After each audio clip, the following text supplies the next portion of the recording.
agents of change.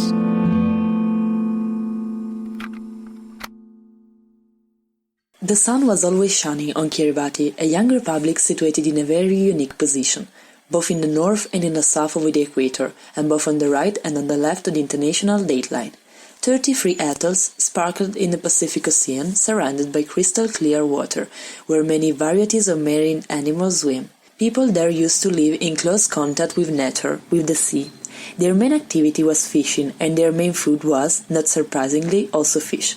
Most of Kiribati land is less than 3 meters above sea level, with an average width of its island of only 450 meters.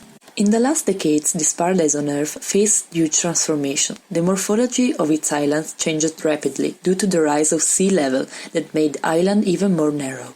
Kiribati is nowadays considered to be in a very dangerous condition. If you were thinking about visiting it, I'm afraid you'd have to do so soon, as the country is going to entirely disappear under the sea in few decades.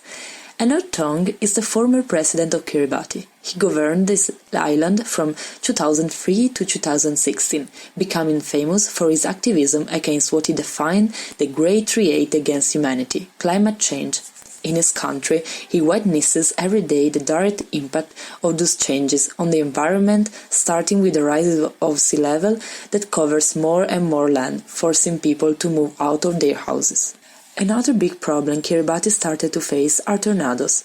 Those strong winds aren't expected to be present on the equator line, and as a consequence, Kiribati infrastructure and buildings aren't planned to resist them.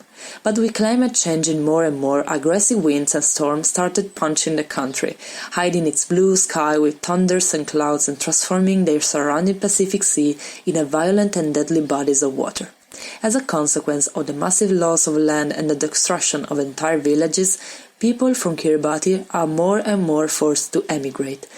Anote Tong knows the consequences of this very well. Kiribati culture will disappear together with its land in the few decades. President Tong traveled all around the globe to spread his message. Climate change is everyone's problem. It's a global issue and it goes beyond borders. He strongly believed that it's time to take strong and fruitful global initiatives. He became famous for his speech at the United Nations Forum on Climate Change, COP21, held in Paris in 2015. He addressed his words especially to richer and bigger nations, which are in a position to decide if to give more weight to their own economic interests or to the well-being of humans and the environment. Anote Tong, as the president of Kiribati, also had to take urgent measures to face those changes on its lands. During his mandate, he worked with Japanese engineers to project floating island where next generations could move if the actual land will all disappear. The disadvantage of this solution is mainly related to the price of this huge infrastructure project that for the moment Kiribati's economy can't afford.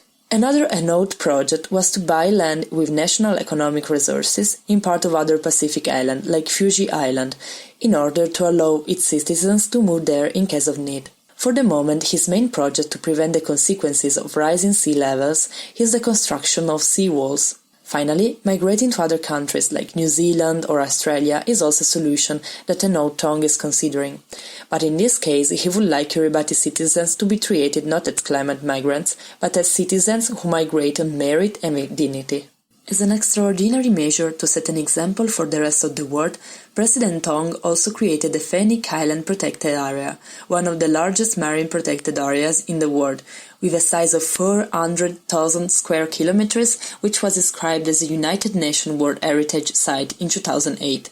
President Tong has won a number of awards for his contribution and leadership on climate change and ocean conservation. Anote Tong committed himself to change his country's future, thinking about and planning several possible solutions to preserve its land and its citizens, and also spreading the message that in order to deal with climate change, there's got to be sacrifice, there's got to be commitment.